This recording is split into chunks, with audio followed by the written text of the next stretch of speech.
বিরাটের এক টিপসেই বদলে গেল বৈভব। আবেগে যা বললেন শুনলে অবাক হবেন। বন্ধুরা, আপনারা যদি দেখতে চান তাহলে ভিডিওটি শেষ অবধি দেখতে হবে, চ্যানেলটিকে সাবস্ক্রাইব করে একটা লাইক দিতে হবে এবং নোটিফিকেশন বেল আইকন দাবাতে হবে। ভারতীয় ক্রিকেটের নতুন সেন্সেশন বৈভব সূর্যবংশী আরও শিরোনামে। মাত্র 15 বছর বয়সে জাতীয় দলে সুযোগ পেয়ে ইতিহাস গড়ার পথে এই তরুণ ব্যাটার। তবে তার কাছে সবচেয়ে স্মরণীয় মুহূর্ত কোনো রেকর্ড নয়, বরং আইপিএল 2026 ফাইনালের পর বিরাট কোহলির সঙ্গে কয়েকটি মিনিটের কথোপকথন। রাজস্থান রয়্যালসের দুর্দান্ত পারফরমেন্স করে ক্রিকেট বিশ্বকে চমকে দিয়েছে বৈভব। ফাইনালের পর রয়্যাল চ্যালেঞ্জার্স বেঙ্গালুরু তারকা ব্যাটার বিরাট কোহলি তার কাঁধে হাত রেখে কথা বলেন। সেই দৃশ্য ক্যামেরাবন্দি হওয়ার পর থেকে ভক্তদের মধ্যে কৌতূহল তৈরি হয়েছে। আসলে কি বলেছিলেন বিরাট? এক সাক্ষাৎকারে বৈভব জানান, তিনি ছোটবেলা থেকে বিরাট কোহলির বড় ভক্ত এবং আরসিবিকে সমর্থন করতেন। তাই কোহলির সঙ্গে সেই মুহূর্ত তার কাছে স্বপ্ন সত্যি হওয়ার মতো ছিল।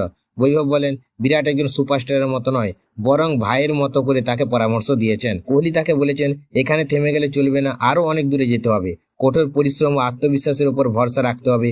পাশাপাশি মানুষেরা সমালোচনা বা প্রশংসায় কান না দিয়ে নিজের খেলায় মনোযোগ দিতে হবে। কথা শেষে বিরাটের একটি মজার মন্তব্য এখন ভাইরাল। তিনি হেসে বলেন, একজন বিহারি সকলের চেয়ে শ্রেষ্ঠ।